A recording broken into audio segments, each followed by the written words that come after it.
नमस्कार दोस्तों, कैसे हैं आप सब लोग। स्वागत है आपका क्रैक जी के एग्ज़ाम चैनल पर। आज का वीडियो हिंदी साहित्य का सबसे इम्पोर्टेंट पार्ट है, क्योंकि ये सबसे कठिन भाग को कवर करेगा। हिंदी साहित्य के जो सिलेबस के अकॉर्डिंग आप लोगों के सिलेबस में छंद दिया गया है, तो आज का वीडियो हम लोग छंद पे पढ़ेंगे और छंद के जो इम्पोर्टेंट पार्ट हैं, इम्पोर्टेंट फैक्ट्स हैं, जो नोट्स मेरे बने हुए हैं, उसमें से हम देखेंगे किस तरीके से छंद में से क्वेश्चन आते हैं। और मात्र 4 या 5 पेज पढ़ के आपको छंद में से कम 10 में से 6 से 7 क्वेश्चन आप एकदम सही कर सकते हैं, और हो सकता है पूरे 10 क्वेश्चन आप सही कर लें। तो दोस्तों, यदि आप तैयारी कर रहे हैं UPSI, Bihar SI, UP constable परीक्षा या किसी भी राज्य की पुलिस परीक्षा की, तो ये वीडियो आप लोगों के लिए बहुत हेल्पफुल होने वाला है। यदि आप तैयारी किसी और भी एग्ज़ाम की कर रहे हैं तो ये वीडियो ज़रूर देखिए। और आइए स्टार्ट करते हैं। हम लोग पहले हमेशा की भांति पहले देखा जाए कि इस टॉपिक से कितने प्रश्न आते हैं। तो देखिए, 2001 से लेकर 2021 तक अभी तक 33 प्रश्न आए हुए हैं इसमें, और कैसा कैसा प्रश्न है ये भी देखिए। और फिर आपको मैं नोट्स में दिखाता हूँ। छंद का सर्वप्रथम उल्लेख कहाँ मिलता है, तो ऋग्वेद में मिलता है। गणों की संख्या कितनी होती है, 8। कमला में गण रूप क्या है, सगण। यति का अर्थ क्या होता है, विराम। 16 मात्रों वाला छंद कौन सा है, तो चौपाई है।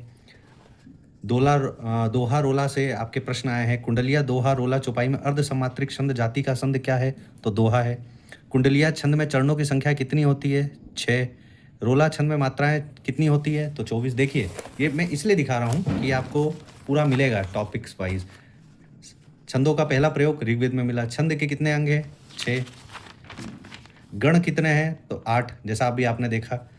फिर वर्णित छंद यति का क्या अर्थ होता है, तो विराम। देखिए, जो प्रश्न आपका है एकदम अभी मैंने यहीं पे दिखाया था, यति का अर्थ होता है विराम, ये है यति का विराम। आपका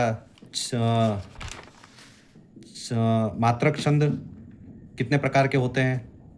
दोहा रोला से जुड़े हुए प्रश्न जो है आपका, दोहा 4 चरण होते हैं, कितनी कितनी मात्राएं होती हैं। रोला 24 मात्राएं होती हैं। हरि गीतिका क्या है, यह सममात्रक छंद है। तो ये सभी प्रश्न आपको इस नोट्स में आपको देखने को मिलेंगे। तो आइए हम लोग इस नोट्स को स्टार्ट करते हैं बिना किसी समय को गवाए हुए, क्योंकि आज का वीडियो हो सकता है थोड़ा सा लंबा हो जाए, परंतु ये वीडियो आखिरी तक देखिएगा जरूर। छंद आपका कॉन्सेप्ट बहुत क्लियर हो जाएगा। तो स्टार्ट करते हैं। छंद का अर्थ क्या होता है, छंद का अर्थ होता है आह्लादित करना। आह्लादित करना मतलब खुश करना। यदि आपको उसको पढ़ के आपको खुशी मिल रही है तो आपका मन अपने आप आह्लादित हो जाएगा। तो छंद का मतलब होता है आह्लादित करना। वर्ण मात्रा पद यति आदि से नियमानुरूप प्रयोग से युक्त रचना क्या कहलाती है, छंद कहलाती है। छंद को हम पिंगल भी कहते हैं, क्योंकि पिंगल ऋषि ने ही छंद शास्त्र लिखा था, जिसको बाद में पिंगल शास्त्र के नाम से जाना जाने लगा। तो यदि छंद और पिंगल आ रहा है तो दोनों समरूप ही हैं, इसको आप समानार्थी ही माने। तो पिंगल ऋषि ने पिंगल शास्त्र लिखा है और इसी को छंद शास्त्र भी कहा गया है। छंदों का पहला प्रयोग कहाँ मिलता है, ऋग्वेद में, जैसा आपने देख लिया है। छंद के कितने अंग हैं, 6 अंग हैं, परंतु वर्तमान में 7वां भी माना जाता है, जैसे तुक शब्द जो आखिरी में लगते हैं, तुकांत जिसे हम लोग कहते हैं। तो कौन कौन से अंग हैं, चरण या पद, वर्ण और मात्रा, संख्या और क्रम, गण, गति, यति, यति को विराम भी कहा जाता है। तो पहला है चरण और पद, फटाफट कवर करते हैं हम लोग। चरण या पद, छंद के प्राय 4 भाग होते हैं, इनमें से प्रत्येक को चरण कहते हैं। कुछ छंदों में 4 चरण होते हैं लेकिन 2 ही लिखे जाते हैं, जैसे उसमें है दोहा और सोरठा। तो जिसमें पहला और तीसरा आता है विषम चरण, और जिसमें दूसरा और दूसरा होता है उसे सम चरण कहते हैं। तो पहला तीसरा जहाँ पे रुक रहा है तो उसे विषम चरण, दूसरा और चौथा रुकेगा तो सम चरण, जैसे 2-2 का कवर अप हो तो सम चरण। वर्ण और मात्रा आपको पता है, जैसे हम लोगों ने वर्णमाला पढ़ ली है, तो उसमें स्वर वाली ध्वनि को वर्ण कहते हैं, चाहे वो ह्रस्व हो या दीर्घ हो। तो इस तरीके से भी आप देखेंगे ह्रस्व को किससे दिखाया जाता है और दीर्घ को किससे दिखाया जाता है। ये सब चीज़ें आप मेरे ख्याल से आप यदि चालीसा पढ़ते होंगे तो आपको देखने को मिलता होगा। अब जैसे वर्ण और मात्राएं, जिसमें ह्रस्व लघु को एक लाइन से दिखाया जाता है, लघु मात्रा को, और दीर्घ मात्रा जिसको गुरुल मात्रा भी कहा जाता है, तो इसको इस तरीके से दिखाया जाता है। ह्रस्व स्वर में जहाँ ये आ रहा है, इसको देखिएगा, अ ई उ नी पी टी कु गु, और दीर्घ स्वर में आपका आ ई उ ए, जिस पे मात्रा लग रही है, और पी नी टी कु गु। तो इस तरीके से आप छोटे ह्रस्व स्वर को अलग देखिए और दीर्घ स्वर को अलग देखिए, इस तरीके से आप पहचान सकते हैं। ठीक है, तो इसमें ये जरूर देखिएगा कि किस किस पे छोटी मात्रा आ रही है। ओके, ये नी पी टी कु गु, और इसमें देखिए किस किस पे बड़ी मात्रा हो रही है। ई बड़ा है, ई का उ बड़ा है, ए, फिर ओ, ये दोनों पे मात्राएं हैं, इसलिए दोनों को दीर्घ में रखा गया है। इन सब पे बड़ी ई की मात्रा है और बड़े ऊ की मात्रा है। तो इस तरीके से आप ह्रस्व, लघु और गुरु को पहचान सकते हैं। ठीक है, तो संख्या और क्रम में आते हैं। वर्णों और मात्राओं की गणना को संख्या कहते हैं, लघु गुरु के स्थान पर निर्धारण को क्रम कहते हैं। ये प्रश्न आता है कभी कभी कि इसमें से कौन कौन सा लघु है, कौन कौन सा गुरु है, तो आपको ये पता होना चाहिए। गण को देखते हैं, सबसे इंपॉर्टेंट पार्ट है ये गण। 3 वर्णों का समूह गण कहलाता है। इसकी संख्या कितनी होती है? 8। आपने देखा है ये प्रश्न किस तरीके से आता है, कितने गण होते हैं? तो 8। ये दिमाग में आपके क्लियर होना चाहिए। कौन कौन से गण होते हैं? इसमें यगण, मगण, तगड़, रगड़, जगण, भगण, नगण, शगण। अब इसको भी याद करने के लिए हमने एक ट्रिक बता रखा है, जिसको एक सिंपल लाइन में याद रख सकते हैं। जैसे मुझे याद है, यमाता राज भान सलगा। तो य से यगण, म से आपका मगण, त से तगण, रा से रगण, ज से जगण, भा से भगण, न से नगण और सलगा स से आपका सगण। ठीक है, तो इस तरीके से आप इसको याद कर सकते हैं। अब इसमें सबसे मेन है आपको लघु और गुरु पहचानना। तो इसको इस तरीके से देखिए कि यह है तो आपका पहला लघु, बाद में दोनों गुरु। मगण में तीनों गुरु हैं और तगण में दो गुरु हैं, आखिरी वाला लघु है। रगण में इस तरीके से आप इसको थोड़ा सा आपको ट्रिकी समझना पड़ेगा कि लाइन वाइज ये कम होते जा रहा है।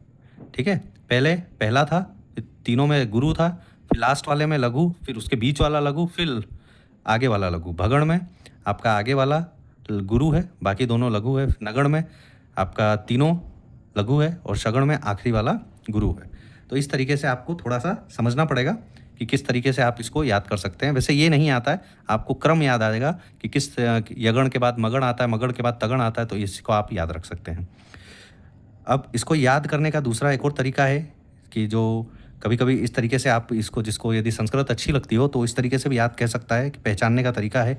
आदि मध्य अवसान थे भजिसी हो गुरु ज्ञान, यरत हो ही लघु क्रम हिते मन गुरु लघु पहचान। अब जैसे शुरू में यदि आपका गुरु है तो वो भगण है, मध्य में यदि आपका गुरु है तो वो जगण है, अवसानी का मतलब होता है अंत में यदि आपका गुरु है तो वो सगण है। तो इस तरीके से आप पहचान सकते हैं। जैसे आदि मतलब शुरू, मध्य, बीच, अवसान थे, तो इस तरीके भजिसी हो गुरु ज्ञान। गुरु आपको यहाँ पे देखिए, गुरु मतलब दीर्घ, तो गुरु ज्ञान। और नीचे वाला लघु वाला यरत हो ही लघु क्रम हित है। अब यरत मतलब यरत यगण में आपका पहले आपका लघु है, फिर रगण में बीच वाला, तगड़ में आखिरी वाला। और मन गुरु लघु पहचान, मन में आपका तीनों गुरु है और नगण में लघु पहचान, तो नगण में आपका तीनों लघु है। इस तरीके से आप पूरा याद कर सकते हैं छंद को, मात्र एक ही संस्कृत के एक श्लोक से आप पूरा याद कर सकते हैं। ठीक है, अब आइए गण के बाद गति पर। तो गति होता है छंद के पढ़ने के प्रभाव या लय को गति कहते हैं, कि किस लय से, जैसे आप जब कोई भी पाठ करते होंगे या कोई भी चीज़ को आप पढ़ते होंगे तो उसकी एक गति होगी, एक लय होगा, प्रवाह होगा, तो उसको गति कहते हैं। यति मतलब होता है विराम।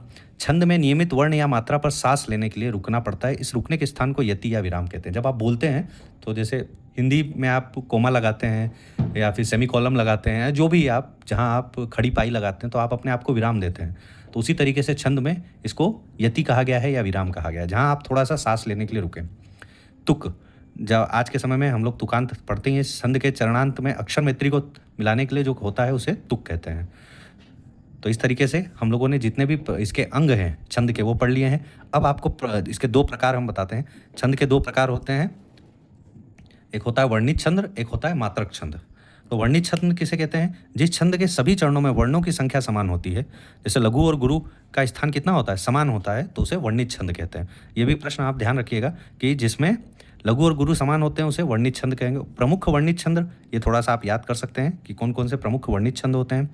इसमें प्रमाणिका होती है, प्रमाणिका में 8 वर्ण होते हैं, तो इसमें लघु भी 4 होंगे और गुरु भी 4 होंगे। इंद्रवज्जा में 11 वर्ण होते हैं, वसंत तिलका में 14 वर्ण होते हैं, मालिनी में 15 वर्ण होते हैं। सॉरी, ये वर्ण है, ठीक है। तो आप इसमें ये यदि 8 वर्ण आपके लघु के हो रहे हैं तो गुरु के भी 8 होंगे। इंद्रवज्जा में लघु के गुरु होंगे, लघु के 11 वर्ण होंगे तो गुरु के भी 11 वर्ण होंगे। थोड़ा सा आप करेक्ट कर लीजिएगा, क्योंकि 11 को यदि आप डिवाइड करेंगे तो किस तरीके से हो पाएगा, ठीक है। मालिनी में 15 वर्ण होंगे, पंचचामर में 16 वर्ण होंगे, सेवैया में 22 से लेकर 26 वर्ण होते हैं, अलग अलग होते हैं थोड़ा सा, किसी में 22 होते हैं, किसी में 24 होते हैं, किसी में 26 होते हैं। और घनाक्षरी में 31 वर्ण होते हैं, ठीक है। तो इस तरीके से आप इसको घनाक्षरी को आला भी कभी कभी कहा जाता है, तो इस बात को आप ध्यान रखिएगा। अब आइए मात्रक छंद पे। जिस छंद के सभी चरणों में मात्राओं की संख्या समान होती है तो उसे मात्रक छंद कहते हैं। जैसे प्रमुख मात्रक छंद है, अभी आगे हम पढ़ेंगे, दोहा, सोरठा सब है। चौपाई से स्टार्ट करते हैं। चौपाई में जैसे 4 चरण होते हैं, जिसमें 16 मात्राएं होती हैं। प्रत्येक चरण में 16 मात्राएं होती है और शुरू में और अंत में लघु और गुरु नहीं होना चाहिए, लेकिन 2 गुरु और 2 लघु हो सकते हैं। तो आप इसको समझ जाइए, 2 गुरु या 2 लघु हो सकते हैं, एक एक नहीं होना चाहिए। ठीक है, तो इसमें कितने चरण होते हैं? 4 चरण होते हैं। और कितनी मात्राएं होती हैं? तो 16 मात्राएं होती हैं। ये चीज़ आप ध्यान रखिएगा। किसमें? चौपाई में। इसी तरीके से प्रश्न बनते हैं कि चौपाई में कितनी मात्राएं होती हैं? तो 16। कितने चरण होते हैं? तो 4। अब इसको देखिए किस तरीके से होते हैं, ये एग्जाम्पल से आपको समझ में आएगा। जैसे चौपाई है, बंदो गुरुम परम पदम परागा, अमीय मुरी में चूरन चारू, सम सकल भव रुज परिवा। जय बंदऊ में, अब यहाँ पर देखिए, यहाँ पे मात्रा छोटी की है तो इसलिए लघु है, और बंद इसके ऊपर मात्रा है तो ये गुरु हो गया।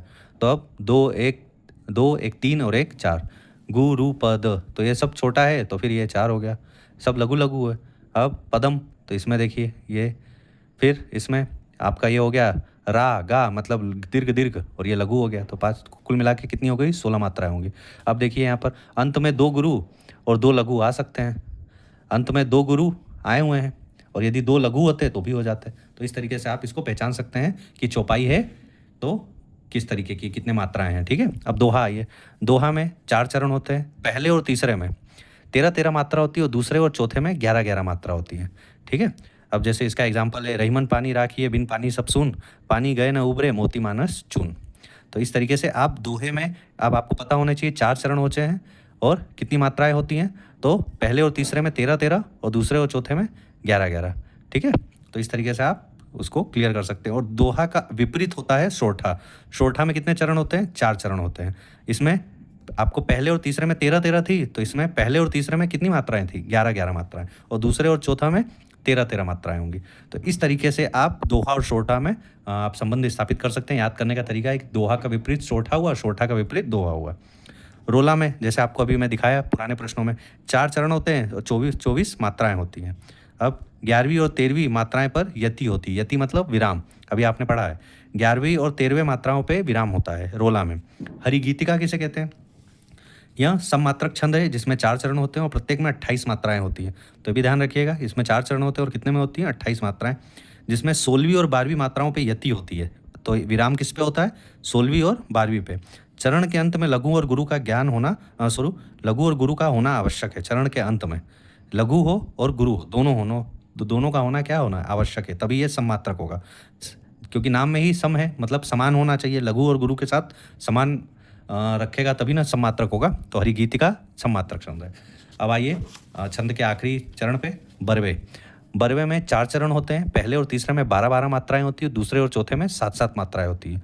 अंत में लघु होना आवश्यक है। आपने सममात्रक में देखा है कि दोनों का, लघु और गुरु दोनों का होना आवश्यक है, और अंत में लघु का होना आवश्यक है। और कुंडलियाँ यह विषम मात्रक छंद है। इसमें 6 चरण होते हैं। पहले 2 चरण दोहा के होते हैं और बाद में 4 चरण रोला के होते हैं। तो देख लीजिए, इसमें ये विषम मात्रक है, मतलब एक तरफ नहीं है। शुरुआती 2 दोहा की तरह रहेगी, बाद के 4 रोला की तरह रहेगी, क्योंकि दोनों में अंतर है। और प्रत्येक चरण में कितनी मात्राएं होंगी? 24 मात्राएं होंगी। तो इसका मेन जो फैक्ट है वो ये है कि जिस शब्द से शुरुआत होती है उसी शब्द से छंद का अंत भी होगा। तो यदि जो शब्द स्टार्टिंग में है तो वही शब्द आपके उस पूरे छंद का अंत होगा। ये इसकी पहचान है कुंडलियाँ की। क्योंकि इसको इस तरीके से देखिए, इसको जब मैं याद करता था तो ऐसे याद करता था कि कुंडलियाँ, सांप जो कुंडली मार के बैठे होते हैं, तो वो जहाँ स्टार्ट होते हैं वहीं पे आके उनका अंत भी होता है। जहाँ वो गोल बैठे रहेंगे तो हो सकता है जहाँ पे उसका फेस हो वहीं उसकी पूंछ भी आ रही हो। तो इस तरीके से आप याद कर सकते हैं कि शब्द जिससे स्टार्ट हो रहा है उससे अंत भी हो रहा है। तो आज का वीडियो भले ही दोस्तों लंबा हो गया है, परंतु ये वीडियो बहुत इंपॉर्टेंट है। आप इस वीडियो को यदि आप अंत तक देख रहे हैं और हमारे कंटेंट, हमारा नोट्स यदि आपको अच्छा लग रहा है तो ज़रूर इसको आप शेयर करें, लाइक करें, और हमारे चैनल को सब्सक्राइब करें और अपने दोस्तों के साथ शेयर करें जो तैयारी कर रहे हैं। हो सकता है आपके हेल्प से उसकी भी कुछ हेल्प हो जाए और आपकी भी तैयारी हो जाए। और बाकी इस नोट्स के लिए आप हमारे टेलीग्राम के लिंक पर जुड़ सकते हैं जो इस वीडियो के डिस्क्रिप्शन में है। तब तक के लिए जुड़े रहें और करते रहें तैयारी। जय हिंद, नमस्कार दोस्तों।